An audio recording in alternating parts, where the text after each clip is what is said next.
नमस्कार, उत्तराखंड एक्सप्रेस देख रहे हैं आप। आपके साथ मैं हूं नलिनी पांडे। इस बुलेटिन में तमाम बड़ी खबरों पर नजर डालेंगे और मैं हूं आपके साथ शीनम शर्मा। उत्तराखंड की खबरें आपको हम दिखाने जा रहे हैं। अब पहाड़ से लेकर मैदान तक अवैध मजारों के खिलाफ लगातार प्रशासन एक्शन ले रहा है, लगातार कार्रवाई जारी है और अवैध मजारों को ध्वस्त किया जा रहा है। आज भी देहरादून के सुद्धोवाला और बंशीवाला क्षेत्र में अभियान चलाया गया है और यहाँ पर कई मजारों को तोड़ा गया, बुलडोजर चलाया गया और पूरी तरह से ध्वस्त करने के बाद उनका मलबा भी हटाया गया। इससे पहले लगातार पिछले दिनों अवैध मजारों को तोड़ने का काम, जो लगातार एक्शन लेने का काम है, वो जारी है। अब तक 300 से ज्यादा मजारों को तोड़ा जा चुका है।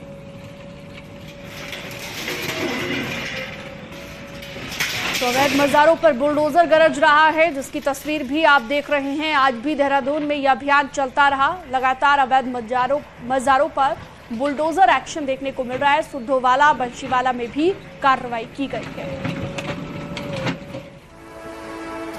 वहीं सरकारी जमीन पर अवैध रूप से बनाए गए करीब 300 मजारों को ढाया जा चुका है, लेकिन इन मजारों का कोई वारिस सामने नहीं आया है। तो आखिर ये मजारें बनाई किसने हैं? अब सवाल उठ रहा है कि इतने बड़े पैमाने पर मजारों का निर्माण कहीं कोई सोची समझी साजिश तो नहीं है। लिहाजा अब इसकी पड़ताल शुरू हो गई है। आपको पूरी रिपोर्ट दिखाते हैं।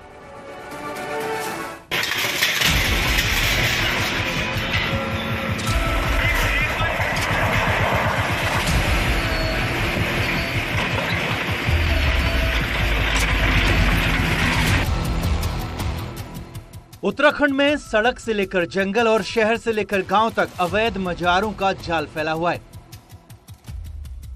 सीएम धामी के निर्देश पर जांच शुरू हुई तो 1000 से ज्यादा ऐसी अवैध मजार पाई गई। अब इन पर बुलडोजर चल रहा है। अब हैरानी की बात यह है कि मजारों के नीचे कोई अवशेष नहीं मिल रहा है और ऊपर से कोई भी इन पर दावे के लिए आगे नहीं आ रहा। लिहाजा साजिश की आशंका गहरा गई है।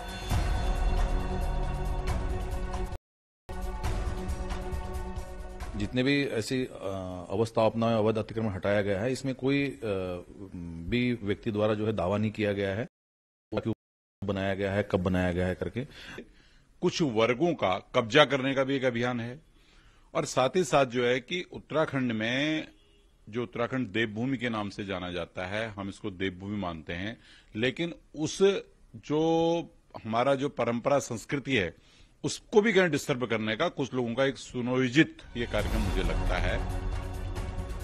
सवाल यही है कि आखिर इतनी बड़ी संख्या में बड़ी बड़ी अवैध मजार अचानक कैसे और किसने बना दी? इन मजारों के खादिम कौन थे और अब वो कहां गए? अब इसके पीछे की सीक्रेट जांच भी शुरू हो गई है।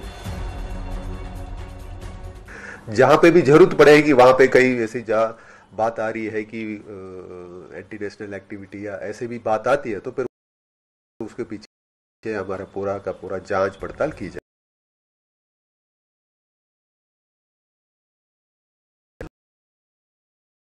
मगर सबसे बड़ा सवाल अवैध मजारों पर ही है, क्योंकि उनका कोई नाम लेवा अब सामने आ नहीं रहा।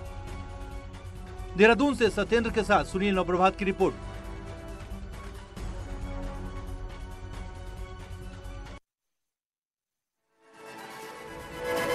महाराष्ट्र में सत्ता परिवर्तन को लेकर सुप्रीम कोर्ट का फैसला आया है, जिसमें तब के राज्यपाल भगत सिंह कोश्यारी की भूमिका को लेकर सवाल खड़े किए गए हैं। इसके बाद भगत सिंह कोश्यारी ने सुप्रीम कोर्ट के फैसले को लेकर कहा है कि मैं 3 महीने पहले ही राज्यपाल के पद से मुक्त हो चुका हूं और इस मामले पर सुप्रीम कोर्ट ने अपना निर्णय दिया है, जिस निर्णय पर कानूनविद ही अपनी राय व्यक्त कर सकते हैं। मैं कानून का विद्यार्थी नहीं हूं, मैं संसदीय और विधायी परंपरा जानता हूं। उस समय मैंने जो फैसला लिया सोच समझ कर लिया। अगर कोई इस्तीफा दे रहा है तो क्या उसे मैं इस्तीफा देने से मना कर देता? इसे बताया। और जो मसला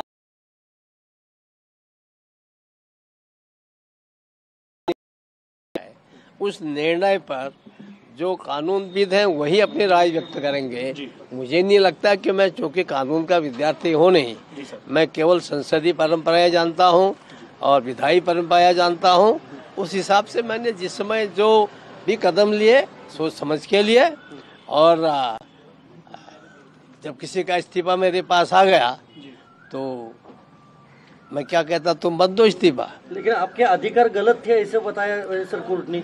अब जब सुप्रीम कोर्ट ने कुछ कह दिया है तो आप लोग का काम है कि सुप्रीम कोर्ट ने सही कहा गलत कहा उस पर व्याख्या करना, विवेचना करना, ये एनालिस्ट का काम है, ये मेरा काम नहीं है। महाराष्ट्र में शिवसेना और कांग्रेस की सरकार जब गिर, राज्यपाल भगत सिंह कोश्यारी की भूमिका पर सवाल खड़े हुए हैं। सुप्रीम कोर्ट का कमेंट आया है। वहीं कांग्रेस नेता और पूर्व सीएम हरीश रावत का कहना है कि राज्यपाल के फैसले पर उस वक्त भी बहुत सारे कमेंट हुए।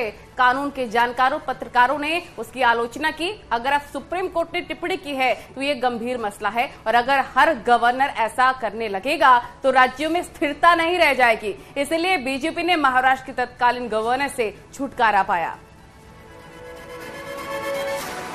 उस समय भी इस आचरण पर गंभीर टिप्पणियां रही हैं और यदि हर गवर्नर ऐसा ही करने लग जाएगा तो फिर राज्यों के अंदर स्थिरता रह ही नहीं पाएगी।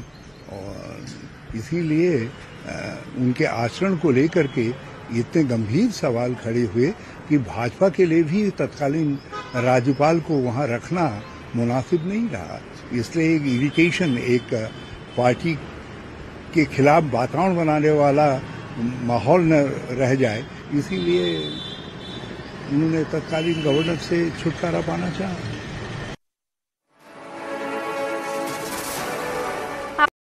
केदारनाथ हाईवे के फाटा के निकट यात्रियों की गाड़ी में शॉर्ट सर्किट से अचानक से आग लग गई। आग लगते ही इसकी भनक ड्राइवर को लगी और गाड़ी उसने रोक दी, जिसके बाद कार में सवार गोवा के यात्रियों ने किसी तरह भागकर अपनी जान बचाई। आग लगने के बाद कार खाई में गिर गई। सूचना पर स्थानीय लोग और फायर ब्रिगेड मौके पर पहुंची और आग को बुझाया गया। सभी यात्री केदारनाथ दर्शन करके वापस लौट रहे थे।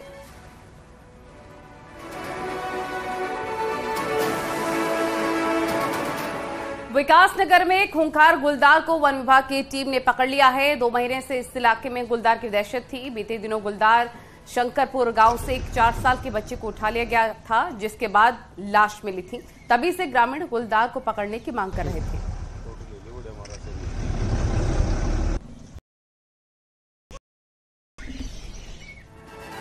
उत्तरकाशी के सियूना गांव में हर दिन स्कूली बच्चे और ग्रामीण जान जोखिम में डालकर लकड़ी के पुल से नदी पार करने को मजबूर हैं। भागीरथी नदी पर बल्लियों के सहारे बनाए गए इस पुल पर सफर करना किसी खतरे से कम नहीं है, लेकिन इस पुल से सफर करना ग्रामीणों की मजबूरी बन गई है और नदी का जल भी हर दिन बढ़ रहा है। ऐसे में सफर करना बेहद खतरनाक है। सियूना गांव जिला मुख्यालय से सिर्फ 4 किलोमीटर की दूरी पर है।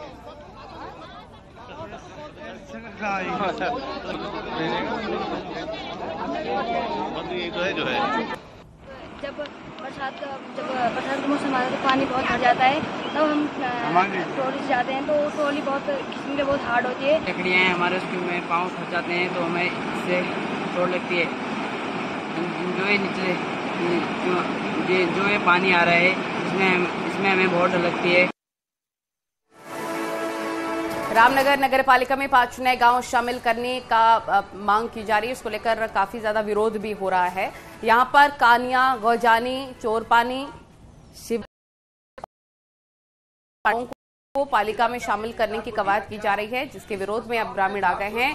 और गांव के लोगों का कहना है कि गांवों को पालिका में शामिल करने पर एक तो उन्हें ग्राम पंचायत से होने वाले विकास के कामों से हाथ धोना पड़ेगा, वहीं दूसरी ओर पालिका क्षेत्र में आ जाने से उन्हें टैक्स का बोझ भी पड़ेगा, जिसके विरोध को लेकर इन ग्रामीणों ने नगर पालिकाओं में धरना देकर ज्ञापन सौंपा है। इस प्रस्ताव में ग्राम चोरपानी, ग्राम शिकारपुर पांडे, ग्राम शिकारपुर रियोनिया, इस 5 गांव शामिल किए जा रहे हैं और इसी का हम लोग विरोध कर रहे हैं। और चूंकि हम जानने कि अगर नगर पालिका में सम्मिलित होता है तो हमारे गांव के अंदर बहुत सारे ऐसे टैक्स होंगे जो नगर पालिका द्वारा लिए जाते हैं, वो स्टार्ट हो जाएंगे, शुरू हो जाएंगे और ग्रामीण जनता है, गरीब है, उस पर जो है टैक्स का बहुत ज़्यादा पड़ेगा, इसलिए हमारा विरोध है। पूर्व मुख्यमंत्री हरीश रावत का कहना है कि वो अब दिल्ली की राजनीति के बजाय बचे हुए वक्त में उत्तराखंड में कांग्रेस लाने के लिए काम करेंगे। हरीश रावत के मुताबिक वो कर्नाटक चुनाव में जीत की बधाई देने दिल्ली जाएंगे और ये राजनीतिक तौर पर दिल्ली का आखिरी दौरा होगा।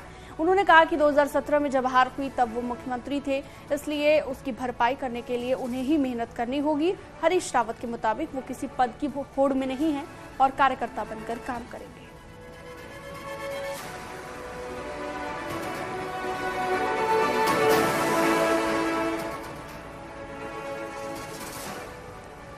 तो ये हरीश रावत की ओर से कहा गया है। बार बार अपने बयान को बदलने वाले, राजनीति को लेकर बातें जब करते हैं हरीश रावत, तो उनकी ओर से एक बार ये भी कहा गया कि वो संन्यास लेने वाले हैं राजनीति से, लेकिन अब कहा है कि अब दिल्ली की राजनीति नहीं करेंगे, एक कार्यकर्ता के तौर पर उत्तराखंड में ही कांग्रेस लाने के लिए काम करेंगे।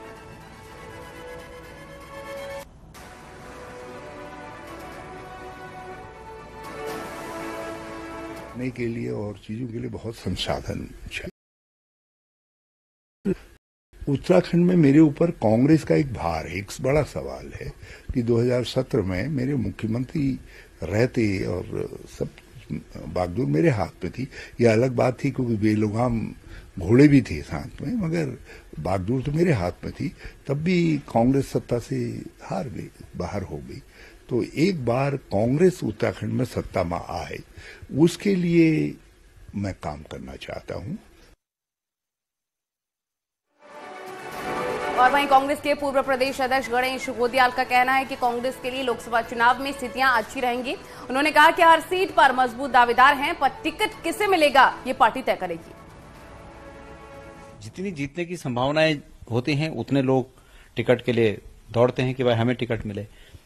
आप जिस परिप्रेक्ष्य में भी इस प्रश्न को पूछ रहे हो, मेरा ये मानना है कि पार्टी सही समय पर सही निर्णय करेगी और जो पार्टी निर्णय करेगी सभी लोग उस निर्णय का साथ देंगे। जहां तक बात है कि कौन कौन लड़ेगा, हमारे पास हर एक सीट पर बहुत ही सीनियर लोग हैं। कोटद्वार में शराब की दुकान मामले को लेकर मेयर और विधायक के बीच टकराव अब बढ़ता ही जा रहा है। विधायक ऋतु खंडूरी को मेयर हेमलता नेगी ने लीगल नोटिस भेजकर माफी मांगने के लिए कहा है। वहीं स्पीकर ऋतु खंडूरी का कहना है कि उन्हें कानूनी नोटिस मिल चुका है और वो इसका जवाब अपने वकील के माध्यम से देंगी। दुर्गापुरी इलाके में खुले शराब के ठेके पर विधायक ऋतु खंडूरी ने कहा था, नगर निगम की एनओसी और मेयर की परमिशन से ठेका खुला है। देखिए ऐसा है, मैंने कल वो नोटिस मुझे डाक से मिला है तो मैंने उसका संज्ञान लिया है और मैं जो जवाब दूंगी मेरे को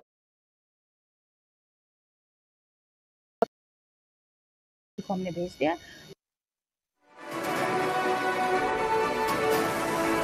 और वहीं केदारनाथ यात्रा के मुख्य पड़ाव सोनप्रयाग में घोड़े खच्चर संचालकों ने जबरदस्त प्रदर्शन किया। लाइसेंस नहीं बनने से नाराज घोड़े खच्चर संचालकों ने केदारनाथ एनएच को जाम कर दिया।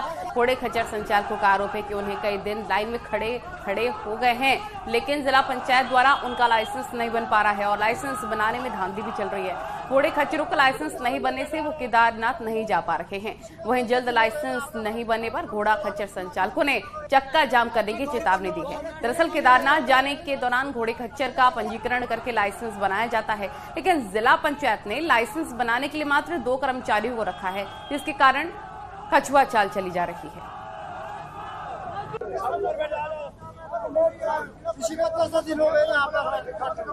रात पर हम लाइन पर हो, इंच भर भी नहीं खिसक रहे। रात को कागज जमा कर रहे हैं, पैसे जमा कर रहे हैं, सुबह लेने आ रहे हैं, साइड से निकल रहे।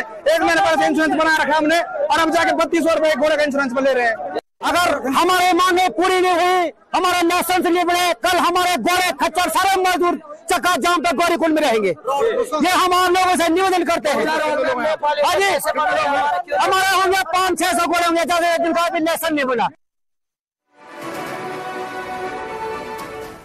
बद्रीनाथ यात्रा पर मौसम का असर साफ देखा जा रहा है। इस साल कपाट खुलने से लेकर अभी तक 1,60,000 से ज्यादा तीर्थयात्री भगवान बद्री विशाल के दर्शन कर चुके हैं, जबकि यही आंकड़ा 2022 में 2,50,000 के ऊपर पहुंच चुका है।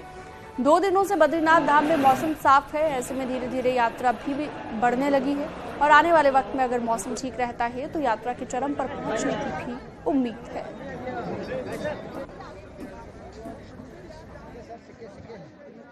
कारण पिछले सालों की अपेक्षा यात्री संख्या कम हुई है, जो कि एक तरीके से ठीक भी है, क्योंकि कई बार उच्च क्षेत्रों में यात्रियों को बर्फबारी से दिक्कतों का सामना करना पड़ता है। अभी लगभग 1.5 लाख के करीब यात्री जो है बद्रीनाथ धाम पधार चुके हैं और आशा है कि मई और जून माह में जैसे ही मौसम और साफ होता है हमारी यात्री संख्या और अधिक बढ़ी। हरिद्वार में नगर निगम के एक आवास में चल रहे महिला स्वयं सहायता समूह के ऑफिस पर मेयर ने छापेमार कार्रवाई की। मेयर अनीता शर्मा ने समूह की हेड से मकान के अलॉटमेंट के कागजात दिखाने के लिए कहा, जिस पर महिला ने कहा कि नगर आयुक्त ने उन्हें ये आवास अलॉट किया है। हालांकि वो कोई अलॉटमेंट लेटर नहीं दिखा सकी, जिसके बाद वहां पर जमकर हंगामा हुआ। दरअसल हरिद्वार में मेयर अनीता शर्मा और नगर आयुक्त दयानंद सरस्वती के बीच तनातनी चल रही है, जिसके चलते मेयर अनीता शर्मा और समर्थकों ने नगर आयुक्त पर मनमानी करने का आरोप लगाया है। अब मैं आके देखा तो वाकई में यहाँ पे ताले लगे पड़े हैं, आदमी सो रहे हैं अंदर, बाहर ताला लगा है तो ये तो गलत है। और पूछा तो कहने लगी कि भाई ये तो नगर आयुक्त को अनुमति तो मेरी लेनी चाहिए। और नगर आयुक्त होता कौन है? अधिकारी एक, और अधिकारी को ऐसे सोचना चाहिए कि मेयर कुछ नहीं है। नैनीताल के दौरे पर पहुंचे मुख्य सचिव एसएस संधू ने कहा है कि बलिया नाले के लिए बजट स्वीकृत हो चुका है और जल्द ही ट्रीटमेंट का काम शुरू कर दिया जाएगा। आपदा विभाग की डीपीआर मिल चुकी है और यहां पर ट्रीटमेंट के साथ सौंदर्यीकरण भी होना है, जिसकी वजह से वक्त लग रहा है।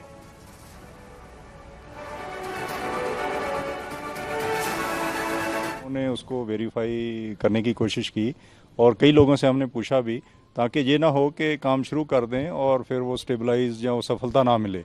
बहुत ही कॉम्प्लेक्स काम है, ऐसे कामों में शुरू में समय लगता है।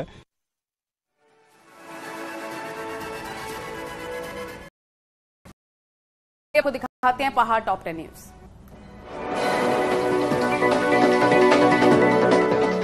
उत्तराखंड की मानक खंड झांकी को टिहरी विधायक किशोर उपाध्याय ने हरी झंडी दिखाई, जो अब टिहरी जिले के अलग अलग स्थानों पर प्रदर्शित की जाएगी। रामनगर पहुंचे कांग्रेस नेता मनीष खंडूरी ने बीजेपी से चुनाव लड़ने की संभावनाओं से इनकार कर दिया। उन्होंने कहा कि वो कांग्रेस की विचारधारा से प्रभावित हैं। उत्तराखंड की जमीन को बिल्डरों से बचाने के लिए उत्तराखंड परिवर्तन पार्टी 13 मई से आंदोलन चलाएगी। अल्मोड़ा के गांधी पार्क से पार्टी ये आंदोलन शुरू करेगी। प्रदेश के बेरोजगार युवाओं का कहना है कि उत्तराखंड की यूनिवर्सिटी में टीचर्स की नियुक्तियों में बड़ी गड़बड़ियां देखने को मिल रही हैं। बागेश्वर जिला अस्पताल का डीएम ने औचक निरीक्षण किया। इस दौरान डीएम ने अस्पताल में कई अनियमितताएं पाई। हरिद्वार नेशनल हाईवे पर नाला निर्माण के कार्यों से शहरी विकास मंत्री प्रेमचंद अग्रवाल ने निरीक्षण किया और इस दौरान मंत्री काफी खफा भी नजर आए। टिहरी में NH 94 पर चंबा गंगोत्री हाईवे में रास्ता खतरे का सबब बना हुआ है। ऑल वेदर प्रोजेक्ट के तहत NH चौड़ीकरण का काम चल रहा है। जोशीमठ में बद्रीनाथ हाईवे पर कपाट खुलने से पहले सड़क पर डामरीकरण किया जा रहा था, लेकिन बारिश के बाद धीरे धीरे डामर उखड़ने लग गया है। ऋषिकेश एम्स में किडनी ट्रांसप्लांट की सुविधा शुरू हो गई है। नैनीताल के मरीज का सफल इलाज करने के बाद ऋषिकेश एम्स में ट्रांसप्लांट सुविधा शुरू। पिथौरागढ़ की काली नदी में नियमों को ताक पर रखकर चल रहे खनन पर हाईकोर्ट ने रोक लगा दी है। कोर्ट ने डीएम और डीएफओ को खनन रोकने के आदेश दिए। और यहाँ रुकते हैं एक छोटे से ब्रेक के लिए। खबरों का सिलसिला लगातार जारी है।